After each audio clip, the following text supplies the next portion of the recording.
Hi, hello, and welcome to Homemade TV on Friday, the 24th of July 2020. And it is, of course, National Put On Your Mask in a Public Place Day. Wow, am I glad to get that off? I don't know about you, but I find masks make you feel really hot. They also fog up your specs if you happen to be a spectacle wearer. But there you go. I guess we have to live with it, don't we? My name's Chris Gosling. This is Homemade TV, where we cover the kind of stories that get missed by the mainstream media. I'm just going to do up my shirt because to tell you that my other half criticizes me showing off too much chest. It's so hairy. Not true, is it? And what we try and do is get to the news stories that don't actually get seen in the national media. The issue, I suppose, is that when you get older, like me, and like I hope many of the viewers here, when you get older like us, what happens is we kind of slip to the bottom of the pile. We become a soft target, as someone said to me the other day. And in reality, we don't matter so much. But Homemade TV is a bit of an attempt to kind of change that discussion and make us a bit more aware of what's happening in our world, perhaps. What are we going to cover today? Let's have a look at the list. Well, first we've got email scams. We've got a new one of those that I haven't actually seen before, so I thought I'd share it with you and see what you had. COVID-19. Well, there's an interesting one on that if you're planning on going on holiday to the Iberian Peninsula. There is also something that's really, I think, quite concerning to the kind of generation that's coming up to us, talking about people who are about 40, 50, 60 and onwards. But I guess from the lower end of that, there are worries about population decline and the effect that's going to have on our world. We'll talk about that a bit later. Finally, we have a guest for the first time, no, the second time on the show. We do have quite a lot of technology here and we can take guests at any time, but we're lucky enough to be able to show you or bring you a guest today, a lady called Elly Griffiths, who is an author. I came across while browsing a second-hand bookshop and bought 40 pence worth of one of her books. Let me tell you, she is a spectacularly good writer. I really enjoyed what she wrote, and I'll show you a bit more of that later on in the show. Okay, so where are we going first? We're going to have a look at one thing that I'm going to keep hammering. I guess you'll say, good Lord, Gosling, you're getting boring. But I'll just have a look and see who's kicking about out there. Who's kicking about there? Yeah, a gentleman called Alan Abbott, who I hope to persuade me one day to join me on the show. Says, good morning to you, young Alan. Nice to see you there. So let's get into our little list of topics today. And this is a new one to me. I hadn't seen this one before. Other people probably have. I don't know how long it's been about, but here you go. Working out your council tax. Good Lord, the council owe me 300 and odd quid. Was it £385 and 50 pence? And all I have to do is fill in a little form and give them all my bank details. And before you know it, they'll have stitched me up, won't they? This is the kind of scam that really, I have to say, really gets to me. The reason it gets to me is because these scammers make it look pretty good. Now, to be honest with you, I'm pretty aware of scams, and I think a lot of us out there are. But I think that some people find it a bit difficult to determine whether they're real or not, and they have to go a couple of stages down the line before they trip over something that comes across as fake. And then some people, a few of that number, actually bite, if you like, and end up giving people money or allowing access to their bank account. I find that a really scary one for people. Not for me, not for you, not for most people, but for a few people who are online and aren't quite aware of the problems or potential problems that some of us are. If you have older relatives, please, pretty please, keep a little eye on their email and check out the scam emails and just tell them perhaps what to look out for. I'm sure you'd want to do that anyway, and I know I would if I had elderly relatives, but I'm now an elderly relative myself, such as life. Okay, so that's that one. Let's just remind you what that looks like. That looks to me really like a pretty effective kind of scam email. What else have we got? Well, good Lord, we've got, we've got young Mike. Let's just get rid of, I'm on the wrong page, aren't I, really? But there you go. One of the things that happens with what we do here, there we go. One of the things that happens with what we do here is that I do this all myself. If we go on for much longer and becomes more popular, then I will have to get someone to help me produce the show. I've got someone in mind, so that's an interesting one. So let's just go back to where I wanted to be, if I can get it to do that. Oh, I see. Okay.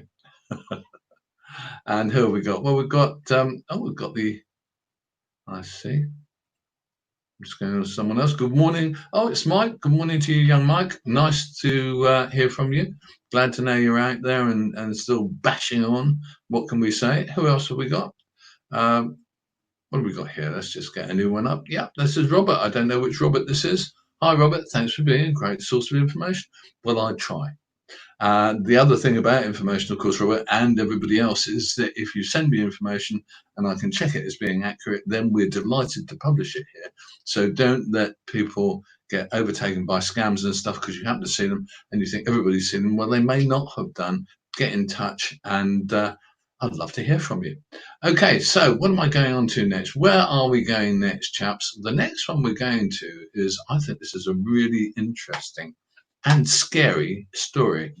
Here we go. Let's just see if I can pick that up. Yeah, there we go. Spain struggles with a fresh wave of coronavirus as tourists returns.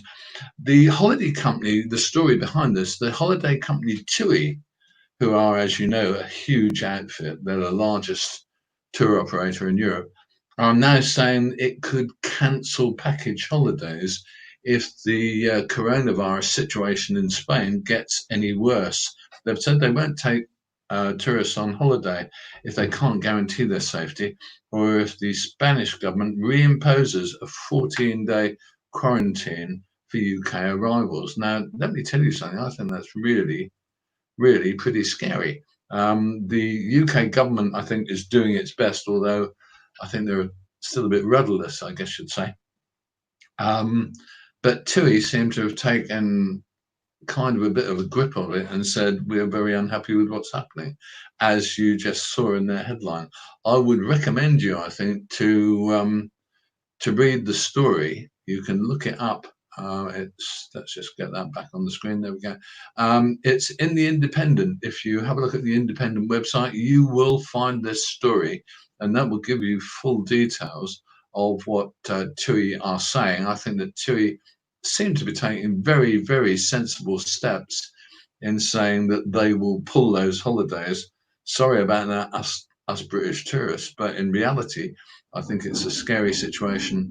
Oh, good Lord, motorbike outside, and we need to be aware of it, and we need to be sympathetic and not moan too much if they pull holidays to save British and other European lives. I think it's a really important one. I've also got another story. Now, this one is actually an odd one because it doesn't affect people in the older generation. It affects people who are now in their middle age, coming up towards, gradually creeping up towards pension age. And the story is this. I'll give you a headline on it, which is, let's just get to find it properly. Here we go, if I can. Yeah, the story is really interesting. It's the Financial Times, and the Financial Times, this is some months ago, we're talking about the costs of a declining population. And I hadn't found this previously, but I thought I'd share it with you because I think this is really an interesting one. And I'll show you what the effects are first. Take a look at that. Ghost houses, they say, haunt a rapidly aging Japan. And the story is actually that in many countries around the world, populations are starting to decline, and it's probable that the same thing will happen here in the UK. It's a scary one, isn't it? It's a thought, because what happens in populations is that a population declines, therefore it uses less stuff, therefore it produces less stuff, therefore it uses less stuff, and the countries have less income and can spend less stuff. So it's all a really complicated one. And there is a magic number with population shrinkage and population growth. Now, we talk in the UK, we sometimes say, good heavens, we're overpopulated, or this country or that country is overpopulated. But it ain't going to remain the case forever. There is a magic number. And the magic number that you can see on this chart is 2.1. And what actually happens with that figure 2.1 is this. If women on average have 2.1 babies in their lifetime, then what they're doing is keeping the population stable. If those same women in any country have less than an average of 2.1 children, then the population declines. As you can see, in Japan, the population, or the replacement rate of the population, is now something like 1.2 or something like that. So every lady who's of childbearing age can have, or does have, 1.2 or something children on average.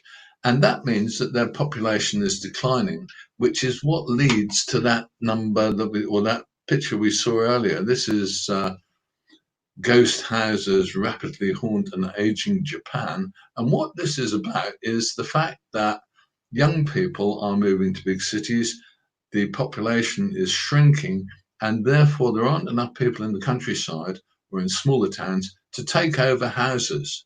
The younger people who move to the city tend to pay their rent and rates, or their rates and stuff, on their houses, but they don't sell them, essentially because they can't find anyone to sell them to. Now, personally, I think that's really quite a worrying one, because when you think about it, the population decline means that we have less income for a state. The country has empty houses in places where it doesn't want them, and full houses. Sorry, let me start again. It has empty houses in places where people don't want them, and it has full houses in big cities, etc. So it's really an interesting conundrum. I don't know what the answer is, and I have a big suspicion that the rest of the world doesn't know what the answer is. But you can see from this chart where populations are going to decline. So South Korea, the USA is actually now under the replacement figure. Japan is well under. Western Europe, which I guess includes us, is now comfortably under. It's about 1.5. So instead of 2.1, keeping our populations around the same, we're getting to 1.5, which means that over a term of years, our populations are going to shrink. Now, people may think the old guy's lost it and he's gone on a bit, but what's actually going to happen is that by the time people are 50 or 60 now, if the population keeps declining, then there will be less money in the pot for things like pensions and welfare and the health service and stuff like that. So it's a really interesting one, isn't it? Okay, I'll come back to that later if we get a bit more of a lead on that story. That story is in the Financial Times. Get on their website, have a read for yourself, see what you think of it. It's dated back in January, but to be honest with you, the story that I'm constantly saying is that in reality, as we all know, stories miss people a lot, and I think that's an important story for older people, people who maybe haven't come to a pension yet, but will be at some point in the future. What have we got here? It's that Mike again. I won't be going older. No, I know. I wish you could, though, Mike. But I think anybody who goes on holiday to Spain just at this moment in time may not be getting the holiday they think they're going to. I think if coronavirus spikes in Spain again, then we'll all have a lot of problems on our hands. What am I going to talk about next? Well, nothing very much. I've got one big story coming up shortly, which is someone that I really like, and I'll tell you a little bit more about her in a moment. But I'm first of all going to say this, which is, if you've got a local news story or a national news story that's relevant to the older population, I would love to hear from you. Your stories, your expertise, your enthusiasm are things that I want. Get involved. Tell us your stories. Tell us what's happening in your neck of the woods. I would love to hear from you. Okay, so what we've got now, I think in the show, let's just find the right picture for you. There we go. In the show, I'm struggling to think how long it was. It was, I think it was Wednesday show.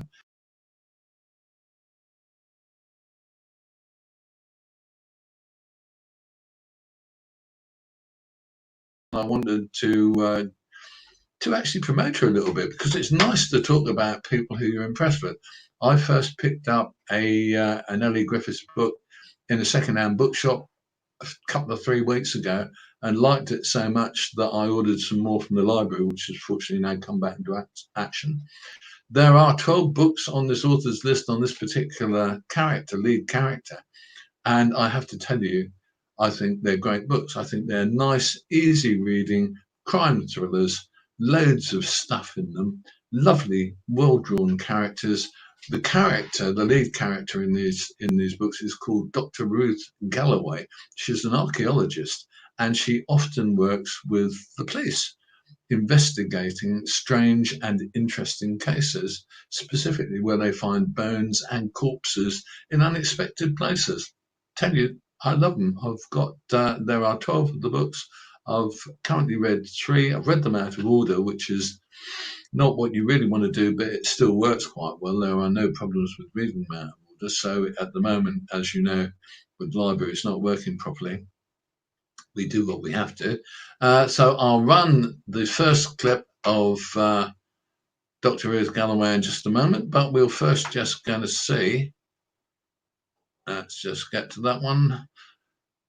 Yeah, this is talking about population growth, or population decline. This is our friend Alan. The problem is it needs a quantum shift in our whole society and how we live. This is very true. Are we ever going to get it? It's a good question. I'm fascinated by that, Alan. I do find it fascinating myself, and I know you do. Tell me more about what you think. The other question, we have a question also from Alan.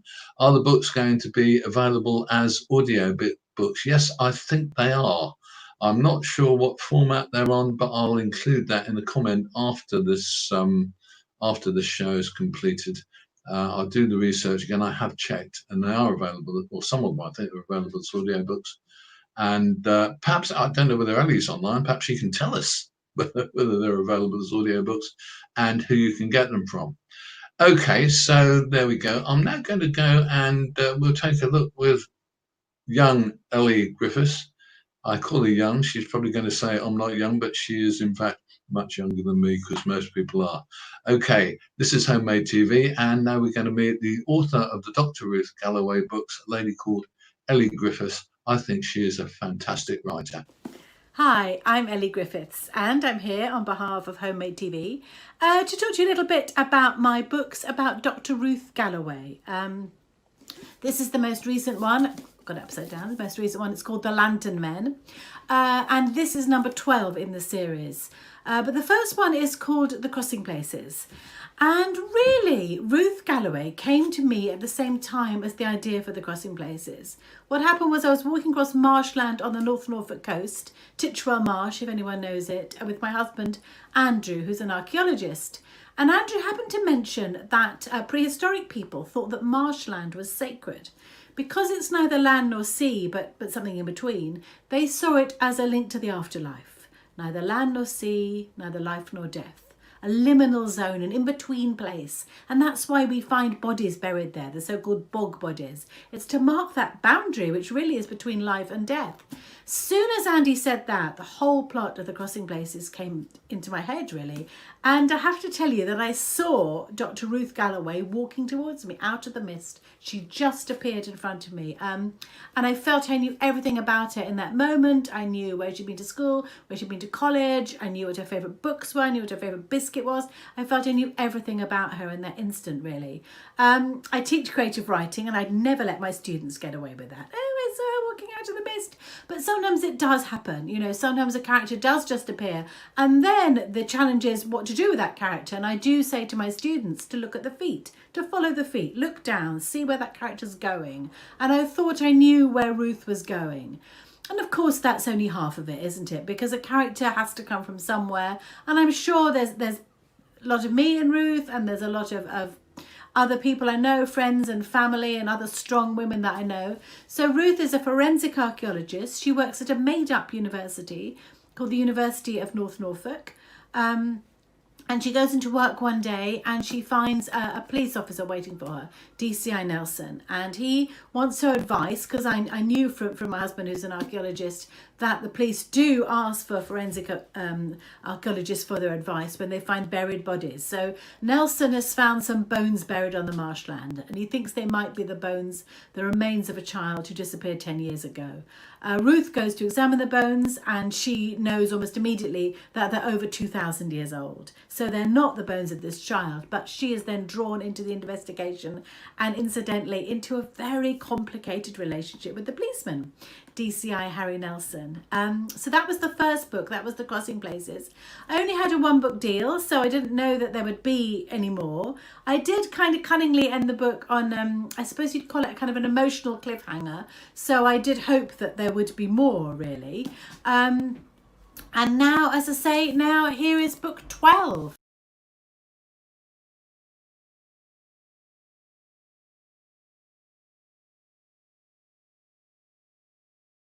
So what's it like to live with a character all that time? What's it like to really be with them in sort of real time? And really, I suppose the first thing to say is it's quite a privilege. Before I wrote the Dr. Ruth Galloway books, before I wrote as Elly Griffiths, I used to write under my real name, which is Domenica de Rosa, which I know sounds completely made up, but is in fact my real name. And I wrote 4 books, standalone books, before as Domenica de Rosa. And when you write a standalone, at the end, it's the end, isn't it? Like, you know, characters could get together, or somebody could die, or somebody gets pregnant, and that's the end. You don't know what happens next. But when you're writing a series, you do get to see what happens next. And with Ruth, you know, I have got to see what happens next and next and next and year after year after year. And not only with her, with Nelson and with Judy and Clough and Cathbad, who's the Druid character, and all the other sort of characters in the book. So in a way, that is a real privilege. Well, in every way, it's a real privilege. But of course, it has its challenges too. There are times when you think, oh, I could just leave it there. But of course, you can't unless you decide there is going to be an end. And the stories will come to an end one day. And I will, you know, I will end this story one day. And I think, so I'm writing book 13 at the moment, which is called The Nighthawk. And I think I'm just about seeing where it's all going to end, really. But it's been a wonderful privilege, as I say, to spend this time with Ruth. I always wonder at the start of each book, so when I start to write a new book, I always do think, oh, will I be able to get Ruth? Will I be able to do her voice? And so far, touch wood, I don't know if there is wood, touch wood, yes, I have been able to do it. As soon as I start writing it, I can hear her voice in my head, and I can, you know what she's thinking. But there are times when she's surprised me. There are times when she's done things that I haven't really thought she should do. So yeah, so it's an interesting situation to be with a character this long, really. And I was lucky enough to chatting to Mark Billingham yesterday about the Tom Thorne books. I think there are 16 of those. And with his 17th book, he's going back to writing a prequel. So writing what happened to Tom before the series started. And that's always something I'm quite interested in doing. But for the moment, you know, I'm going to stick with Ruth. And people always ask me, so I'm not going to give any spoilers away. But basically in the books, there is a kind of love triangle with Ruth and Nelson's wife, Michelle. And people do sometimes say to me, you know, do you know what's going to happen? And I don't really. But I think that's just like life. So I think that's okay. So I'm just going to keep on writing until I do know it. And that's the excellent, really, I was really impressed with that. That's Elly Griffith. And she did that especially for us here on Homemade TV. So I hope you found it interesting. I think she is an outstanding writer. And we will keep a little bit of a track of what she's doing over coming months and years, I hope, and see what else comes out. As I read the books, I may give you a little book report just to tell you what I made of it. I've also heard just now from young Alan again, who said that he was looking at the library website, but only 2 of her books, of the Ruth Galloway books, are currently available as audio books. What we'll have to do is get in touch with young Ellie and say, when are more going to be out as audiobooks? Because with the older audience, we do have a lot of people who have trouble with sight and trouble with visual concentration. So there you go. If you can get an audiobook out on any topic, we'd love it. Okay, so that is kind of this show. Now, we'll be back again, I hope, with a short clip on Monday, and then we'll do our normal live shows on Wednesdays and Fridays. But we are going to start doing clips on Mondays as well, just to kind of be an update. That will be at a random time, depending on what's happening. And I'm hoping to make those clips from hopefully different locations local to where I am. So somewhere interesting, somewhere where something is going on, so that it will just make a change really for all of us. Okay, I'm also going to try and keep a promise I kept ages ago, which is to start some kind of little newsletter to give you some more of the links that I have trouble with on Facebook. As I think everybody knows, we go out live on Facebook and on YouTube. On YouTube, it's relatively easy to include links into the description of the video, but on on Facebook, it's not as straightforward. So I'm going to try and do a newsletter, and the way to actually get in touch with me, let's just pop that one up. This is my email address. You are hugely welcome to drop me a line there. It's chris@homemadetv.co.uk. Take a note of it. I would love to hear from you with a news story, with anything that's happening in your neck of the woods that is relevant to the older audience. I really think it's really a good idea to get as much out there as we possibly can. Okay, finally, the last thing to mention again, we do have a phone number. It's 07943 043 948. You can leave a voice message on that, or you can leave a text message on it if it's more convenient. I would love to hear from you, and I'll be glad to hear from you at any point. Okay, I'm Chris Gosling. This is Homemade TV. This has been our show for Friday, the 24th of July, 2020, and I will see you very soon.